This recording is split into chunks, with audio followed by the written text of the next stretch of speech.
con la serie del libro de Josué. Y en esta noche vamos a estudiar el capítulo 7 del libro de Josué. Cuando nosotros entramos a esta sección de la Escritura, comenzamos a descubrir que es peligrosísimas las victorias. ¿Me escucharon bien? Después de que tenemos una bendición de Dios, después de que hemos logrado una victoria, es cuando en ese momento preciso puede entrar a nuestra vida el orgullo. Puede entrar en ese momento a nuestra vida la presunción, la soberbia, el creer que porque logramos o alcanzamos tal o tal cosa, de alguna u otra forma nos olvidamos que somos frágiles, que somos simples seres humanos formados de barro y que separados de Cristo nunca nada podemos hacer. Pasa lo mismo con las vacaciones. Nos vamos de vacaciones a Acapulco, a Veracruz, o a Iztapa, o a Miami, a donde sea, y en 3, 4, 5 días te levantas y la alberca y los niños y aquí, por allá, y vamos a pasear en el yate, etcétera, etcétera, y te pueden pasar 3 o 4 días sin hacer contacto con Dios. No, pues estoy de vacaciones, pero el diablo no descansa. Así que aunque nosotros estamos de vacaciones, es algo que debemos desarrollar como un hábito continuo y constante, que no importa la circunstancia que atravesemos. Recuerden ustedes que la vida cristiana es como, o se compara, escalar una montaña. Todos aquellos que suben la montaña por sí mismos, o sea, en la carne, hay muchos que alcanzan el éxito, el estrellato, el dinero, la fama. Cualquiera que llega a la montaña y alcanza el éxito sin Dios, desde la altura que alcanzó, se cae. Y solamente aquellos que son subidos por Dios, que son jalados por Dios, al llegar a la cima, pueden permanecer en la cima porque en la cima se hincan y le dan la gloria a Dios. Solo dándole la gloria a Dios, solo viviendo para Dios, solo reconociendo que todo lo que tenemos y lo que recibimos proviene de Él, puede hacer que permanezcamos arriba. Porque el que piensa que está firme, el que piensa que porque ya lo alcanzó o porque ya alcanzó X victoria, en ese momento fíjate que no caigas, porque por la fe estás firme. Moisés describió la tierra prometida en Deuteronomio 11:11 como tierra de montes y vegas, valles que beben las aguas de la lluvia del cielo. Y esta descripción hace contraste con la topografía monótona de Egipto. También se puede usar esta descripción como la geografía de nuestra vida cristiana, porque nos retrata las experiencias en la vida en este mundo. Mientras que vivimos por fe, vamos a atravesar valles y vamos a atravesar montañas, vamos a tener victorias y vamos a cruzar valles de mucho desánimo. El desánimo es inevitable en la vida cristiana, pero debemos recordar que no podemos cruzar montes sin tener valles también. Lo que les trato de decir es que la vida cristiana, como la vida secular, es así y así y así. Nunca es siempre arriba, arriba, arriba, arriba. A veces tenemos dinero, a veces no vamos a tener dinero. Vamos a ser pobres y cuando nos acostamos a ser pobres con el Señor y subimos, ya no tenemos miedo de volver a bajar porque ya conocemos la pobreza y ya sabemos que el Señor nos sostiene. Y siempre donde quiera o la topografía en la vida que encontremos cristiana, no importa qué valles o qué montes subamos, crucemos o nos desanimen, todo lo podremos en Cristo que nos fortalece. En este capítulo vamos a ver a Josué descender del monte de la victoria a un valle de desánimo, porque aun cuando Josué era un general experimentado y valeroso, Josué también era un simple ser humano y por lo tanto propenso a cometer errores, como tú y como yo. Dice el versículo 1 del capítulo 7 de Josué, los hijos de Israel cometieron una prevaricación en cuanto al anatema. Porque Acán, hijo de Carmí, hijo de Sabdi, hijo de Sera, de la tribu de Judá, tomó del anatema. Y la ira de Jehová se encendió contra los hijos de Israel. Versículo 20 y 21. Y Acán respondiendo a Josué dijo, verdaderamente yo he pecado contra Jehová el Dios de Israel, y así he hecho. Pues vi entre los despojos un manto babilónico muy bueno, y 200 siclos de plata, y un lingote de oro, de peso de 50 siclos, lo cual codicié y tomé, y he aquí que está escondido bajo tierra en medio de mi tienda, y el dinero debajo de ello. Quiero que noten ustedes, en primer lugar, que cuando comienza el relato del pecado o el error que cometió este soldado, Dios se refiere a todo Israel. ¿Ya lo vieron? Pero Acán cometió una prevaricación. ¿Eso dice? A ver, otra vez vamos a leerlo. Pero los hijos de Israel cometieron una prevaricación en cuanto al anatema. Aquí nos damos cuenta, en primer lugar, que el nombre de Acán en el hebreo significa el problemático. Acán significa en el hebreo problemático. Era de la tribu de Judá. Dice el versículo 16, Josué pues levantándose de mañana hizo acercar a Israel por sus tribus, y fue tomada la tribu de Judá. Se le conoce en la Biblia en el versículo 25 como el hombre que turbó a Israel. Y por causa de la desobediencia de un solo soldado, por la causa de un solo cristiano, por la causa de un solo miembro en una familia, el potencial que tenemos de hacer daño a los demás es indescriptible.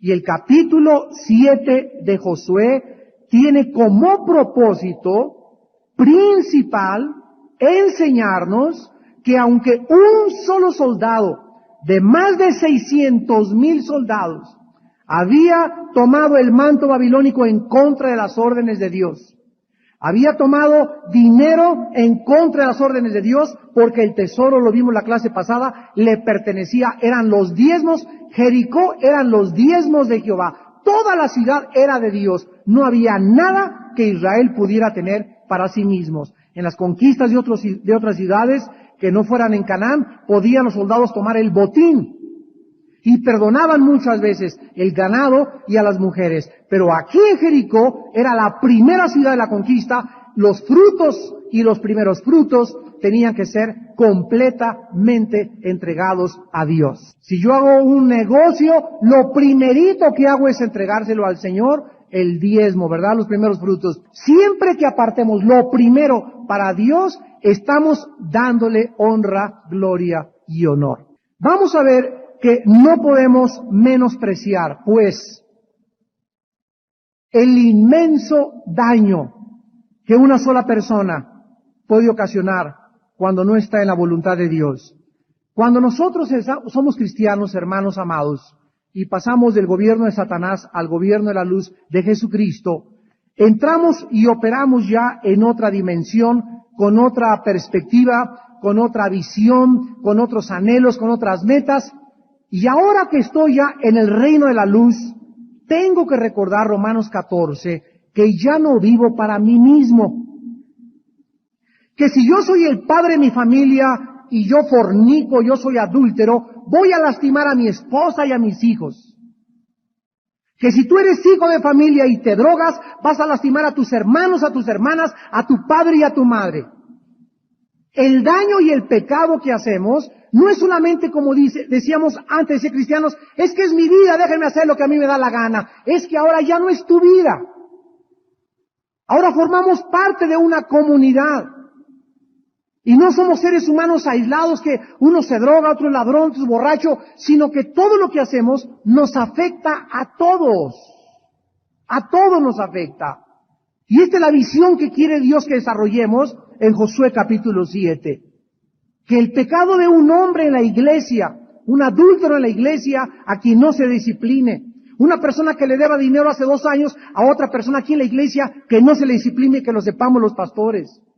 Un problema que tengamos grave en la iglesia, que no se le dé solución al problema, agrava y contamina a los demás. Dice Hebreos 12, versículo 15, mirad bien. Estén atentos, vigilen, abran los ojos. ¿De quiénes en la congregación están, qué cosa? Amargados. Miren bien que no sea que alguno, dice, en la asamblea, en la iglesia, brote alguna raíz de amargura y por ello deje de alcanzar la gracia de Dios. ¿Y qué dice al final? Y por ella sean contaminados muchos. Entonces tenemos que estar continuamente viendo, ¿verdad? Si ese hermano ya tiene 3 domingos con la cara de amargado y la hermana con la cara amargada, hay que ir a abordarlo inmediatamente. Y hermano, ¿qué te pasa? ¿Por qué estás así? ¿Por qué? Porque nos contamina 5 a 10 a 15. Tú júntate con un amargado y te amarga. Entonces los pecados no son individuales. Nuestros pecados afectan a toda la comunidad. Y Dios le dice a Josué. En el versículo 10, Jehová le dijo a Josué, levántate, porque te postras sobre tu rostro. Cuando Josué mandó a los espías a la ciudad de ahí, era la segunda ciudad que iban a conquistar. Fueron los espías, fueron como 30 hombres, y regresaron diciéndole a Josué, no hombre, pan comido. Ahí con 5 nos los echamos a todos. Pues entonces Josué mandó a algunos hombres ahí, y ¿cuál no sería la sorpresa? Que regresan todos derrotados. Y entonces, dice el versículo 2, Josué envió hombres desde Jericó, ahí, que estaba junto a Betabén, hacia el oriente de Betel, y les habló diciendo, suban y reconozcan la tierra, y ellos subieron y reconocieron ahí. Y volviendo a Josué le dijeron, no suba todo el pueblo, sino suban como 2,000, otros 1,000 hombres y tomarán ahí. No fatigues a todo el pueblo yendo allí porque son pocos. Vean ustedes el exceso de confianza que tenían los soldados de Josué. Y Josué, en lugar de haber confiado en Dios, de haberle preguntado, Señor, ¿está bien que mandemos estos soldados?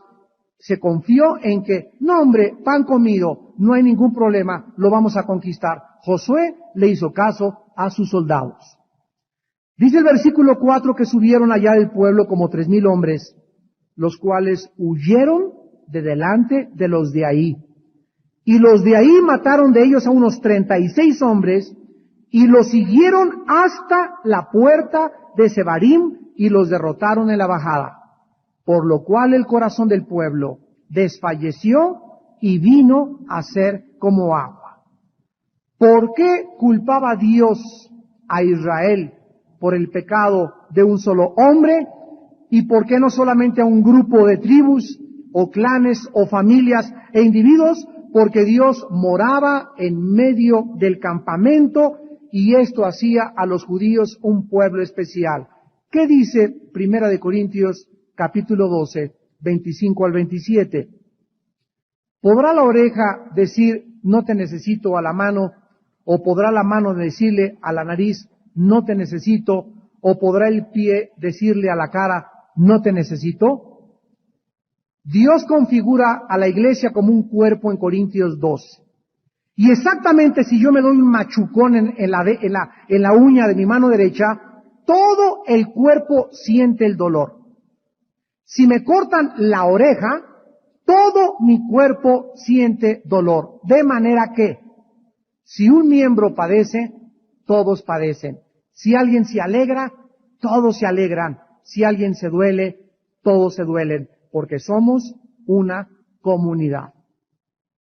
Ya lo que tú haces nos afecta a nosotros también. Lo que haces tú en tu casa afecta a toda tu iglesia. Lo que haces en tu negocio afecta a toda la iglesia. Primero afecta a tu matrimonio, después afecta a tus hijos y después afecta a tu iglesia y finalmente afecta las relaciones con tu propia familia. Si tu esposo no le habla a tu mamá, ya se dividió la familia, los que están con tu suegra y los que están en contra de la suegra. Si una cuñada tuya no le habla al esposo, ya no puedes invitarlos a comer porque este está en pleito con esta con esta, y ahora van a tener que hacer segmentaciones y comenzar a separar toda la familia. Siempre el diablo busca la división entre nosotros. Así pues, Dios quería que entendieran esto porque las infecciones de cualquier parte del cuerpo afectan a todos los demás.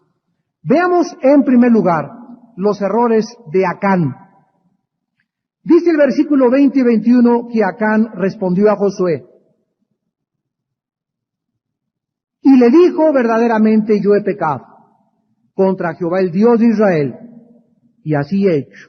Observen los pasos en el versículo 21. Vi entre los despojos un manto babilónico muy bueno, 200 siclos de plata, un lingote de oro de peso de 50 siclos, los cuales, número 2, después de ver, ¿qué sigue? La codicia. Y cuando la codicia ha seducido nuestro corazón y nuestra mente, tomamos y cortamos el fruto prohibido del pecado. Estos mismos pasos que dio Acán se retratan de una forma similar en Santiago capítulo 1 versículos 13 al 15, porque, hermanos en Cristo, siempre cuando tú pecas y cuando yo peco, seguimos el mismo procedimiento. Dice Santiago 1 del 13 al 15, cuando alguno es tentado, no diga que es tentado de parte de Dios, porque Dios no puede ser tentado por el mal, ni Él tienta a nadie, sino que cada uno es tentado cuando de su propia concupiscencia, la palabra concupiscencia significa pasiones desordenadas, cuando de nuestras propias pasiones desordenadas aquí dentro de nosotros, somos atraídos y seducidos, entonces la concupiscencia, después que ha concebido, da a luz el pecado, y el pecado siendo consumado, da a luz la muerte. El primer error de Acán fue el primer error de Eva. Eva vio, codició y tomó. Acán vio, codició y tomó. El primer error consistió en mirar 2 veces el tesoro. Tal vez no pudo evitar verlo. Pasó y pues ahí están, qué bonitos lingotes de oro, qué bonitos mantos babilónicos, pero nunca debió verlo 2 veces, porque es en la segunda vez cuando somos atrapados y seducidos. La primera mirada a una mujer no se puede evitar. Vas en la playa y pasa una mujer en bikini, ya la viste, no se puede evitar. Prende la televisión y ahí te brinca una bailarina, no lo puedes evitar. Pero si tú la vuelves a mirar 2 veces, en ese momento tu imaginación queda atrapada y seducida por el pecado. Cristo dijo en Mateo 6, 27 al 30, oísteis que fue dicho, no adulterarás. Pero yo les digo que cualquiera de ustedes que mira, no una mirada simple, cualquiera que mira para codiciar una mujer, ya la codicia, acuérdense que es el segundo paso. Primero es ver y después es codiciar. Si tú miras y no lo puedes evitar, no es pecado. Pero si tú la codicias y dices, qué mujer, para llevarme a Acapulco, ¿verdad? O para que estuviera yo casado con ella. O qué hombre tan guapo, que así fuera el chaparrito de mi esposo. Si tú ya codicias ese cuerpo, ya has sido atrapado y seducido. Cristo dijo, cualquiera que mira para codiciar, ya con el segundo paso una mujer, es culpable de adulterio. Tú podrás decir qué difícil es, pero quiero decirles a ustedes que la Biblia nos enseña que todo aquello que es el fruto del Espíritu es el dominio propio. Todos citan, el fruto del Espíritu es amor, gozo, paz, paciencia, pero se les olvida que también el fruto del Espíritu es, ¿cuál? Ejercer dominio propio. O sea, cuando un hombre, cuando una mujer, comienzas a entrenarte porque requiere un entrenamiento. O sea, no de la noche a la mañana vas, no, comienzas a entrenarte y pues ahora no lo veo. Es como el comer, ¿verdad? Pues ahora no como pay en la noche. Me gustan a mí las tortillas, pues no voy a comer ya tortillas porque estoy muy gordo. Ahora no voy a comer atole y los 3 días te cuesta trabajo. Pues ahora voy a dejar el cigarro. Todo lo que aquello nos atraía y nos gustaba en el mundo, tenemos que comenzar a cortar nuestros puntos de contacto con aquello que nos atraía y mientras más cortemos, más dominio propio desarrollamos. Pero si tú no llegas a desarrollar el dominio propio es porque no tienes el Espíritu Santo, porque el fruto del Espíritu es dominio propio. ¿De dónde? Si tú no tienes dominio propio, no estás lleno del Espíritu Santo. Hay muchas personas que creen que ser lleno del Espíritu Santo es solamente hablar en lenguas.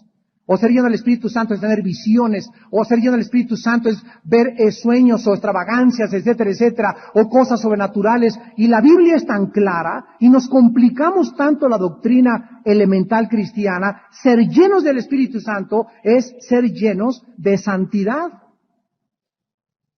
Porque el Espíritu Santo está llenando a un cuerpo, a un vaso que está limpio. Y un vaso que es santo, una mujer que es santa, son personas que están en la santidad y viven en la santidad porque han aprendido a ejercer dominio propio. Ya ve una muchacha y es como aquel que está enfermo del estómago y dice, doctor, usted no puede comer conchas. Y pasas por las panaderías y estás con las conchas. Pues te estás torturando a ti mismo, porque ni te la vas a comer, ni vas a sentir que se siente, y si te la comes te mueres. Así pasa con las mujeres y con los hombres, que no es tu esposo ni es tu esposa. ¿Para qué te las pasas oliéndolas? ¡Qué bonita! ¡Y qué bonita! Puros ojos de taco. Puros tacos de ojo. Muchos tienen esa comida, tacos de ojo todo el día. Y sabes una cosa, que te haces mucho daño. Te lastimas, nos lastimamos. Porque solamente inflas tu imaginación y se puede convertir en una obsesión. Y cuando llegas a la obsesión, comienzas a ser gobernado por el pecado. Y cuando eres gobernado por el pecado, le abres las puertas de par en par a los espíritus malignos para que comiencen a alterar tu manera de ser y tu conducta. Y mientras tu mente no sea pura, mientras tu mente no sea limpia, no hay santidad. Si no hay santidad, no hay dominio propio. Si no hay dominio propio, estás controlado por Satanás. El segundo error de Acán fue reclasificar los tesoros y llamarlos despojos. Versículo 21. Dice la Biblia que entonces Acán le contestó, di entre los despojos. O sea, él le cambió el nombre a lo que Dios le había llamado tesoros. Y él dijo, no, era la basura esa que estaba ahí tirada. Ese fue el segundo error, porque no eran despojos, era el tesoro de Jehová. No le pertenecían a Israel, ni a Acán le pertenecían a Dios. Y cuando nosotros comenzamos a cambiar el nombre que Dios le da al pecado o a reclasificarlo, es cuando comenzamos a llamar a lo amargo a dulce y a lo dulce amargo. Por ejemplo, la filosofía marxista durante más de 50 años en Rusia comenzó a cambiar la terminología, porque esto es algo experto Satanás, y entonces le comenzaron a llamar al robo. Se oye muy feo robo, ¿verdad? Y le pusieron expropiación. La palabra matar se oye horrible. Y ellos le cambiaron el nombre y le pusieron eliminar por el bien del partido.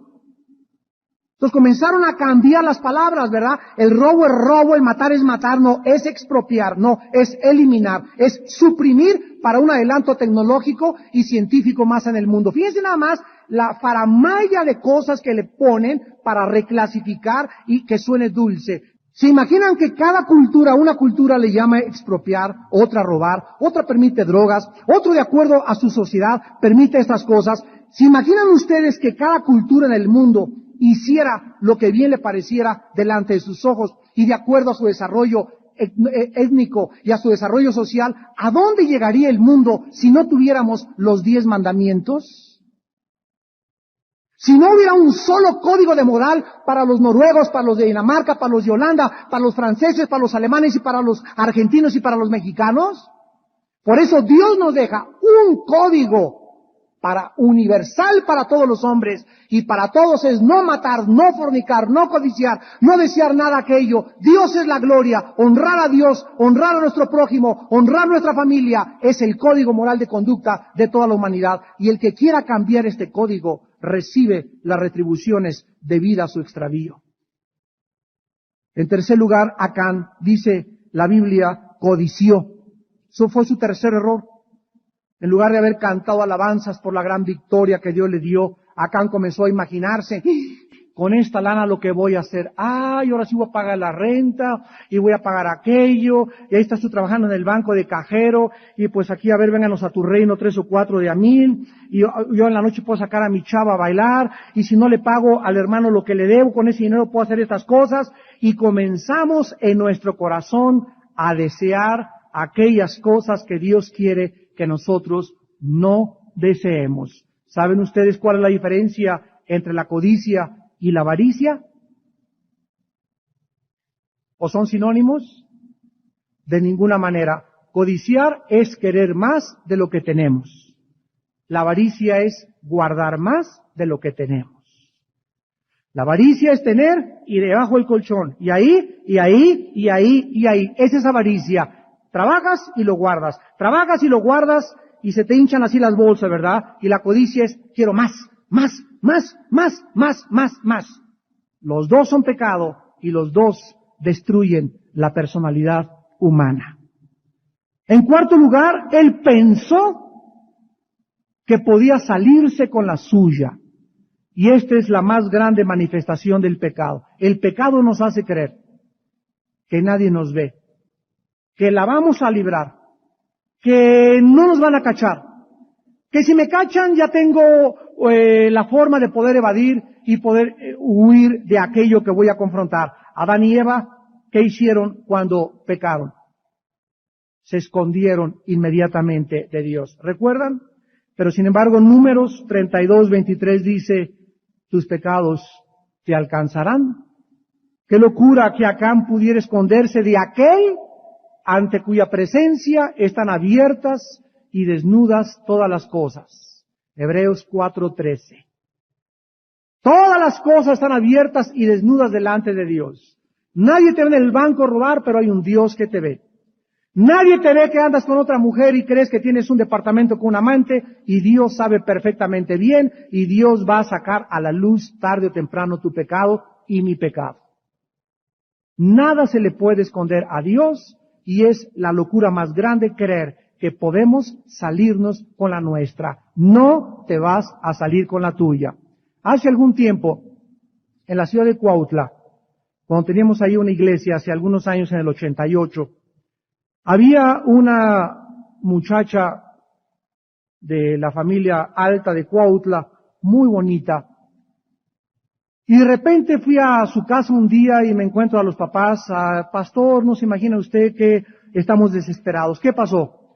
Pues nuestra hija tan linda, ¿verdad?, de 22 años de edad, tan guapa, tan bonita, soltera y todo, se fue, ¿verdad?, con un señor casado y le puso departamento y se la llevó a Europa, etcétera, etcétera.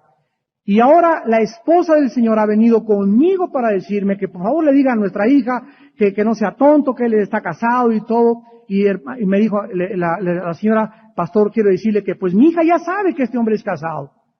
Entonces yo le dije, bueno, mire, van a sufrir los dos mucho, pero el que más va a sufrir va a ser el hombre, que cree que por llevarse una muchachita, ¿verdad?, ya lejos, a Europa y pagarle 6 meses, no se da cuenta que algún día ese dinero se le tiene que acabar, o que la muchacha se da cuenta que no lo ama simplemente porque le puso un departamento, y entonces pasó exactamente a los 7 meses. La muchacha, ¿verdad?, se da cuenta, se encuentra a otro muchacho, se va con él, deja a este, se da cuenta, ella por el dinero lo seguía, y sus hijos le dijeron, papá, por favor, regresa a la casa. Su esposa le rogó, por favor, regresa, no deshagas tu familia por una aventura. Pues a él se le olvidó todo, se le olvidó el trabajo, se le olvidó el negocio, se le olvidó todo. Se fue con esta muchacha a España y se anduvieron allá por 6 meses y regresaron. Se quedó sin esposa, se quedó sin hijos, los hijos lo querían matar, la compañía quebró y a él le metieron a la cárcel por 12 años porque hasta con eso el dinero que había usado lo había usado a través de un fraude en su propia compañía. La muchacha se quiso matar 2 veces. Y finalmente se casó con un muchacho al año que entra después y asesinaron en Cuautla a su esposo. Tenían una tienda, se metieron, lo asesinaron a cuchilladas. Y no se da cuenta ella que el pecado lo seguía a ella y la maldición a él, porque la Biblia dice, tus pecados te tienen que alcanzar. Lo que el hombre siembra, el hombre tiene que recoger. Ahora regresamos a Josué 7 y dice el versículo 2 al 5 que regresaron los hombres derrotados, tristes, y como todo buen general, Josué inició la investigación. Y no cabe duda, ¿verdad?, que Josué había cometido un grande error.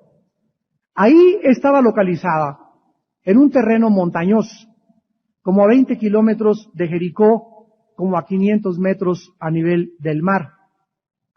Y el ejército nos habla la topografía del lugar, que el ejército para tomar ahí tenían que escalar una montaña, tenían que subir, y subieron confiadamente, pero pronto tuvieron que bajar, dejando a 36 compañeros muertos detrás de ellos. Moisés ya les...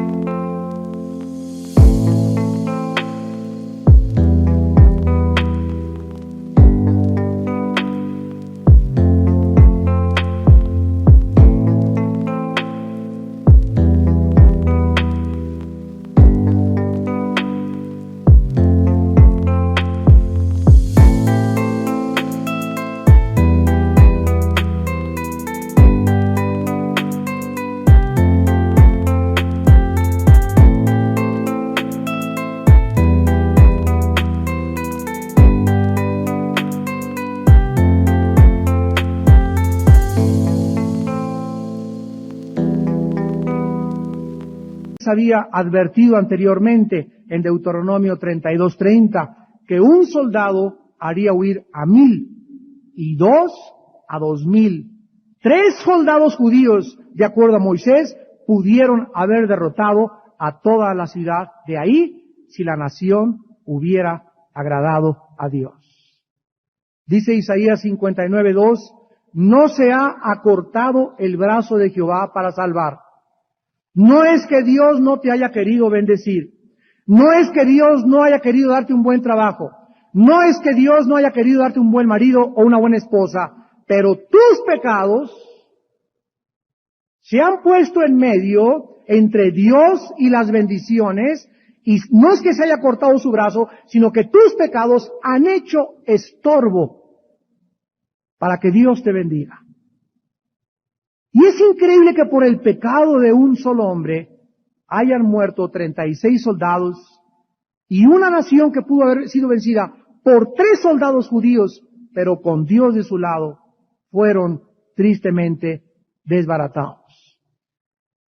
Josué en el versículo 6 se desanima y rompe sus vestidos, se postra en tierra sobre su rostro delante del arca de Jehová todo el día hasta caer la tarde.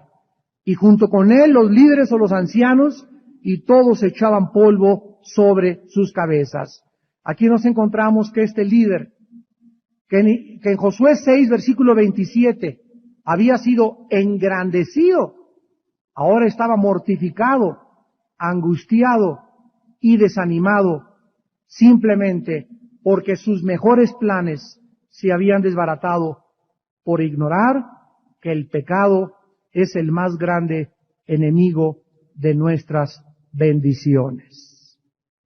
Cristo dijo en Juan 10:10, el ladrón, o sea, el Satanás viene para robar, destruir y para matar. Viene para robarnos, o sea, Dios me va a dar una bendición y en ese momento aquí está el brazo, dice Isaías 59:2, ya lo vimos, mi brazo no se ha cortado. Dios tiene aquí para darme una bendición, te quiere bendecir con algo Dios. Y el momento en que hace esto Dios, viene alguien y hace esto. ¿Quién es el que arrebata? El diablo. Ahora, el diablo no le puede arrebatar a Dios ningún regalo que Dios nos quiera dar si tú estás viviendo en santidad. Ahí está Josué, llore y llore y llore. Versículo 7, le dice al Señor, ¡ah, Señor Jehová! ¿Por qué hiciste pasar a este pueblo el Jordán? Para entregarnos en las manos de los amorreos, para que nos destruyan. Ojalá nos hubiéramos quedado al otro lado del Jordán. ¡Ay, Señor! ¿Qué diré? Ya que Israel ha vuelto a la espalda delante de sus enemigos. Aquí encontramos que anteriormente, ¿quiénes eran los descorazonados? ¿Se acuerdan cuando rodearon Jericó? ¿Cómo se encontraban los cananitas? ¿Recuerdan? Atemorizados. Los veían circular el primer día y el segundo día la vuelta y la tensión aumentaba. ¿Y cuándo van a brincar contra nosotros? Estaban paranoicos, estaban esquizofrénicos. Pero ahora se cambian los papeles. Y ahora los descorazonados eran aquellos que eran victoriosos, aquellos que yo les había dicho, no te dejaré ni desampararé. Ahora el ejército con su líder, Josué, estaban echándose polvo. ¡Ay, Señor! ¿Por qué perdimos? ¿Por qué nos fue mal? ¿Por qué me quitaron el trabajo? ¿Por qué se fue mi novio? Ahora ellos eran los descorazonados y ellos eran ahora los atormentados. Las cosas cambiaban y ahora el general, que no había conocido la derrota, se encontraba postrado delante del arca con sus líderes, humillado para decirle a Dios por qué Dios los había abandonado. Versículo 10. Jehová le dice a Josué, levántate. ¿Por qué te postras así sobre tu rostro? Noten ustedes que hay tiempo de llorar y hay tiempo de reír. Hay tiempo de vivir, hay tiempo de morir. Hay tiempo de trabajar, hay tiempo de descansar. Hay tiempo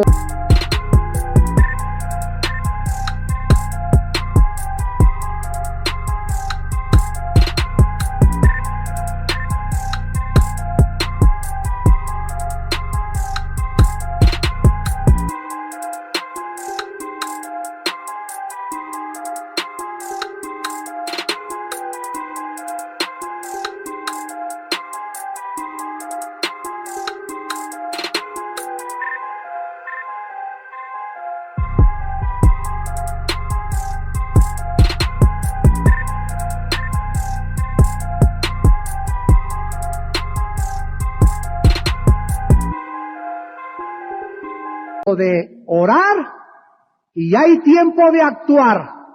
Cuando es tiempo de actuar y tú estás orando, tus oraciones no son escuchadas, porque el tiempo de actuar es el tiempo de actuar y el tiempo de orar es el tiempo de orar. Y ahorita Josué estaba equivocándose, porque no era tiempo de orar y Dios le dice, párate. Lo dejó todo el día que orara y que se humillara y le dijo, párate, ¿por qué estás tú llorando? ¿Por qué estás tú como un bebé sobre tu rostro? Y le contesta en el versículo 11, Jehová a Josué, Israel ha pecado, han quebrantado mi pacto que yo les mandé, han tomado del anatema, han hurtado, han mentido, han guardado entre sus enseres. Por esto los hijos de Israel no podrán hacer frente a sus enemigos, sino que delante de sus enemigos volverán la espalda, por cuanto han venido a ser anatema, ni estaré más con ustedes, si no destruyen el anatema del medio de ustedes. No podemos avanzar en la vida, no podemos tener victoria, no podemos triunfar, Dios no nos puede contestar si no vivimos en santidad.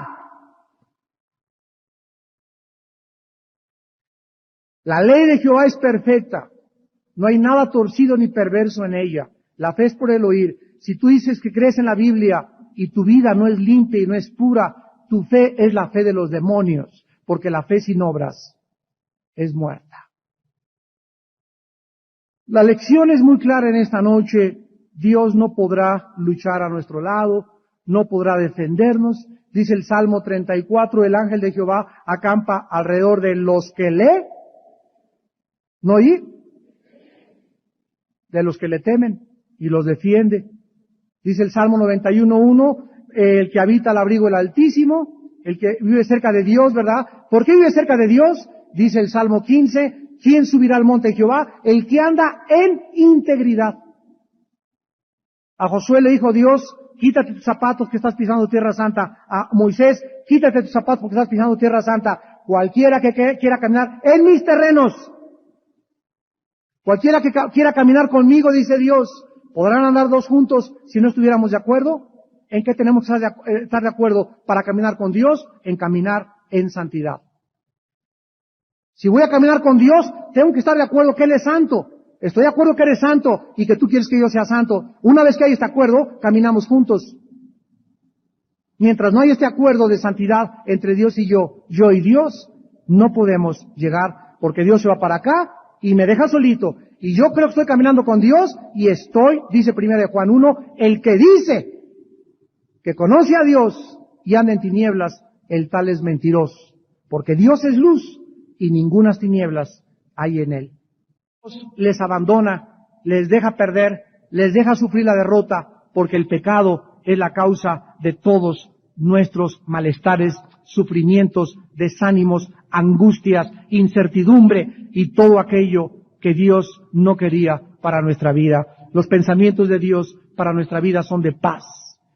He venido para que tengas vida, dice Dios, para que vivas aunque sea con frijolitos y totopitos, pero comidos a gusto, con paz y tranquilidad en tu casa y en tu corazón. Para que sepas que la mujer que yo te di es la mujer de tu vida y con ella vive, a ella séle fiel, a tu esposo séle fiel, para que yo los bendiga, dice el Señor. ¡Entiéndelo! Si tú crees encontrar un oasis en otra mujer o en otro hombre, es el engaño del pecado. Son oasis que no existen. Échate el clavado y vete detrás de esa muchacha y tarde o temprano te vas a descubrir que fue un engaño. Que fue una mentira. Porque dice Malaquías 2 que Él quiere una semilla santa de nosotros, que nuestra descendencia sea santa, que nuestros hijos puedan ver en nosotros el ejemplo de la lealtad y la fidelidad de los votos matrimoniales. Finalmente,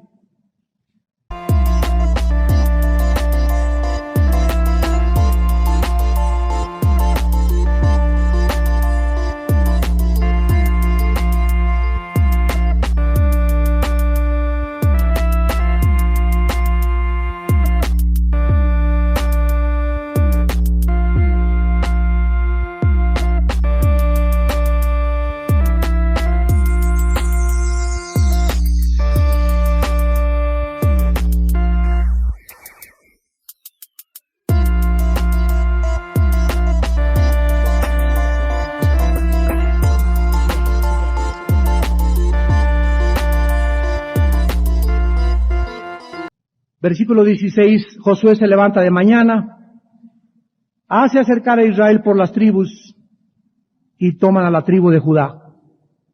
Y haciendo acercar a la tribu de Judá, es tomada la familia de los de Sera. Y luego hace acercar a la familia de los de Sera por los varones. Y de ahí toman a Zabdí.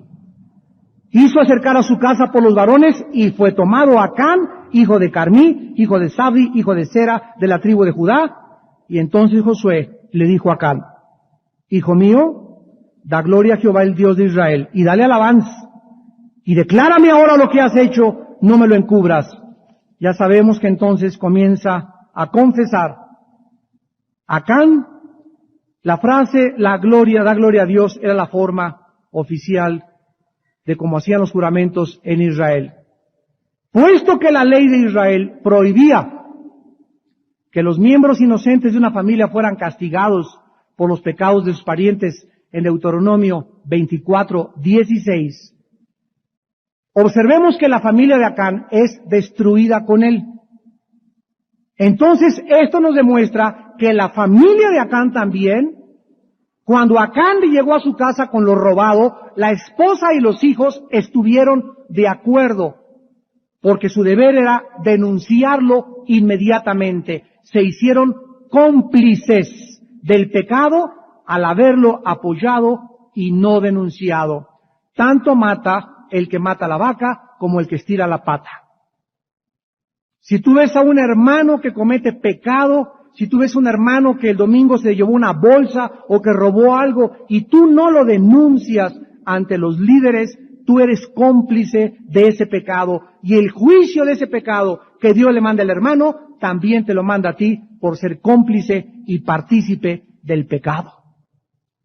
Su casa fue juzgada de una forma tremenda y aquí encontramos que es casi siempre al período de la historia de alguna época bíblica, Dios ha castigado de forma dramática el pecado. Cuando fue edificado el tabernáculo, Nadab y Abiú invadieron el recinto sagrado y Dios los mató. Levítico capítulo 10. Cuando David quiso restaurar el arca, Usa se atrevió a tocarla para que no se cayera y cayó muerto inmediatamente. Segunda de Samuel capítulo 6. Al principio de la historia de la iglesia, Ananías y Zafira quisieron robar a Dios y cayeron muertos inmediatamente. Y la muerte de Acán era ciertamente una advertencia de que la palabra de Dios no se puede tomar a la ligera. Dios castiga el pecado tarde o temprano. Y quiero acabar leyendo Primera de Timoteo en el Nuevo Testamento capítulo 5. Versículo 24 y 25. Los pecados de algunos hombres se hacen patentes antes que ellos vengan a juicio, mas a otros se les descubren después. Asimismo se hacen manifiestas las buenas obras, y las que son de otra manera no pueden permanecer ocultas. Dios es amor, y Dios también es un Dios santo, y es un Dios que ejerce la justicia, y Él tiene que castigar siempre, siempre, siempre el pecado en cualquiera de sus maneras que se manifieste. Qué bendición tenemos nosotros en esta noche para recordar las palabras de la primera carta de Juan. Si confesamos nuestros pecados, Él es fiel y justo para perdonarnos y limpiarnos y no juzgarnos y lavarnos de todas las maldades que hayamos hecho. Solamente ponte de acuerdo con Él y dile esta noche con tu rostro inclinado: